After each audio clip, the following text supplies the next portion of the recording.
बिस्मिल्लाहिर्रहमानिर्रहीम। अस्सलाम वालेकुम दोस्तों, की हाल चाल? ठीक ठाक हो दोस्तों? असं पहुंच गए अपने पिंड।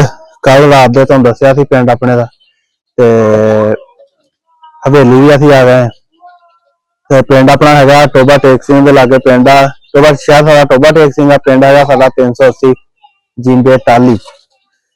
तो असीं छोटा जिहा सैटअप शुरू किया जानवरों का, आस्ट्रेलियन जानवर वगैरह। वो शौक से असीं टिकटॉक वगैरह देख के सानू शौक चढ़ गया, शौक की सानू शदा हो गया। तो असीं रख रहे जानवर, पहले रखे थे जानवर छोटे देसी जानवर, साहीवाल चोलास्तानी इदा जानवर, मझां वगैरह। दगड़ा मगड़ा सिस्टम, हल्का फुल्का जी अपना निजाम चलाया घर का जिदा हुंदा।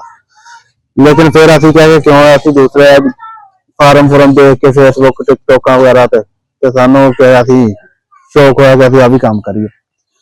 फिर असीं जानवर रखे तकरीबन 3 साल पहले असीं शुरू होए, 2.5 साल 3 साल हो ही गए। असीं जानवर समझ सानू कोई नहीं सी। असीं बस जिदा जिदा पुछी गए उन्हें कि इदा नहीं इदा इदा नहीं इदा मशहूरे रंग बिरंगे फिर समझ कोई नहीं आई।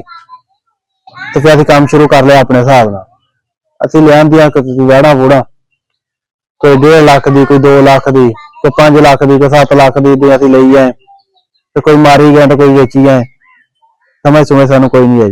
पहले असीं छोटा जिहा इत्थे बरामदा वगैरह आ बनाया, पहले ही सीगा पुराना ही, उहदे विच रखियां। उस तो बाद फिर इहदे विच शावर शुवर पिछले साल लाई रखे।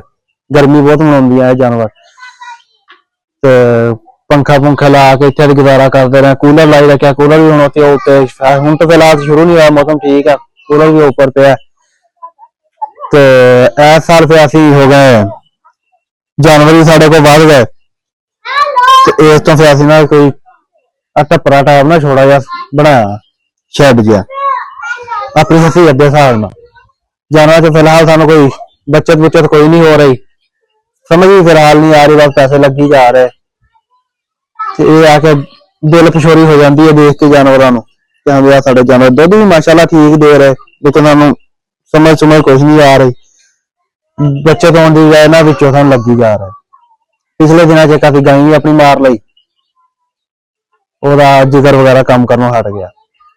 हुण आ साढ़े जानवर वगैरह रखे कोई 10-12 गाइयां, तो कोई 3 बच्चे असीं ले कुरबानी वास्ते ले, कुछ असीं जिहड़ा एक घर वास्ते रख लांगे तो बाकी 2 असीं बेच लांगे। तो हुण सानू मशवरा देखने वाले भरा दई जाए कि भाई किदां दा निजाम असीं सही है कि नहीं सही, की इहदे च मशवरा सानू किदां सानू प्रॉफिट होना शुरू हो गया। जानवर माशाल्लाह दुध वगैरह तो ठीक दे रहे हैं, कोई 30 किलो तो कोई 25 किलो, कोई 20 किलो। 3 जानवर साढ़े कोई 20 किलो वाले, कोई 2-3 साढ़े 30 किलो दुध दिंदे। बाकी 2 साड़ियां गाइयां सूण वालियां।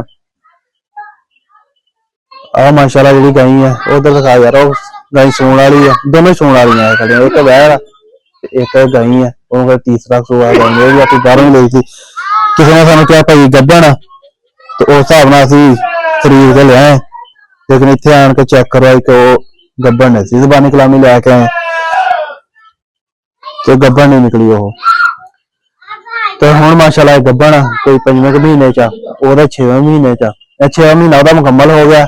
ऐसा हाली ना तो मैनूं लगदा कैमरे गलत मारी जाना, इधर दिखाना जी गल हो रही। वो जी है ना वैड़, वो 7वां महीना उन्होंने स्टार्ट हो गया। अज 17 तरीक की गब्बन थी, 17 तरीक ही है, 17 तरीक की गब्बन है, 17 तरीक दोबारा। तो वह 7वां महीना स्टार्ट हो गया, ऐसा 6 महीने मुकम्मल हो गए। आ जी चिट्टी तो आ काली हुई है वड्डी गाय जी। बाकी हुण असीं तुहानू राबते च रहांगे, कमेंट्स करके सानू कोई मशवरे भी दे जाना। असीं शावर वगैरह भी लाए, इधर आए शावर भी दिखा दे। असीं पिछे यानी कि महीना क पहले असीं जो ढारा भी होने, असीं छप्पड़ा जिहा बनाया शैड लो, तो शैड कहते असीं अपने ढारा भी कही जाने, तो टप्पड़ा भी कही जाने। असीं शावर भी लाए, वो पंप लाया पिछे आटो से, तो यानी कि कोई 10 मिनट चल जाएंगे, 10 मिनट बंद हो जाएंगे। पंखे वगैरह हम लावांगे, हाली गर्मी भी स्टार्ट नहीं है, पिछले 4-5 दिन तो कहते गर्मी पई है बाबा। तो हम ਉਹ ਸ਼ਾਵਰ ਵਗੈਰਾ ਲਾ ਕੇ ਮੁਕੰਮਲ ਕਰਕੇ ਜਾਵਾਂਗੇ इंशाल्लाह। ਤੇ ਬਾਕੀ हाँ हाँ जी छोटे का तारा भी सुन लो। इधर आओ लुकदा का तो फिर इधर आ इधर वो इधर आ यार इधर इधर शर्म आउंदी है।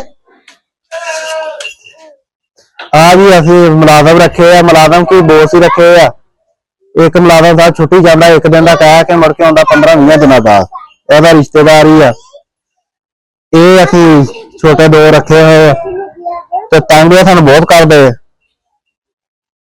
ਤੇ ਇਹ ਤਾਂ ਫਿਲਹਾਲ ਠੀਕ ਹੈ ਲੇਕਿਨ ਦੂਸਰਾ ਤੰਗ ਕਰ ਰਿਹਾ ਤੇ ਉਹਨੂੰ ਵੀ ਆ ਲੈਂਦੇ ਹਾਂ ਵਾਪਸ ਉਹਨਾਂ ਵੀ ਦੇਖਦੇ ਆ ਕਿ ਭਾਈ ਤੂੰ ਕੀ ਚਾਹ ਰਿਹਾ ਸਾਡੇ ਕੋਲ। ਤੇ ਮੁਲਾਜ਼ਮਾਂ ਨੇ ਬਹੁਤ ਤੰਗ ਕੀਤਾ ਉਹ ਕਹਿੰਦੇ ਜਿਹਨੂੰ ਪੁੱਛੋ ਉਹ ਕਹਿੰਦੇ ਸਾਨੂੰ ਬਹੁਤ ਤੰਗ ਕੀਤਾ ਤੇ ਐਡਵਾਂਸ ਮੰਗ ਲੈਂਦੇ ਆ ਕਿ 2 ਲੱਖ ਦੇ ਦਿਓ 3 ਲੱਖ ਦੇ ਦਿਓ ਤੇ ਆਣ ਕੇ ਫਿਰ ਨੱਕ ਚਣੇ ਚਬਾਏ ਹੋਏ ਆ। जिसे जाना पहचान वाले ने जिन्होंने मुलाजम रखे है वो भी जलील ही है इन्होंने हथों। तो बाकी हम आ गए हम अभी चवाई वगैरह करावांगे तो सारे जानवरों का फिर दसांगे नाल किन्ने किन्ना दुध दे रहा ते किहड़ा की कर रहा किन्ना असीं वंडा पा रहे हैं तो वो भी तुहानूं सारा कुछ नाल दसांगे। फिलहाल वास्ते इन्ना कि साडे नाल रहना ते गलबात वीडियो चंगी अच्छी लगे लाइक शेयर कमेंट कर देना फॉलो भी सानूं कर लवो। तो इंशाल्लाह तुहाडे नाल राबते च रहांगे। बहुत शुक्रिया अल्लाह हाफिज।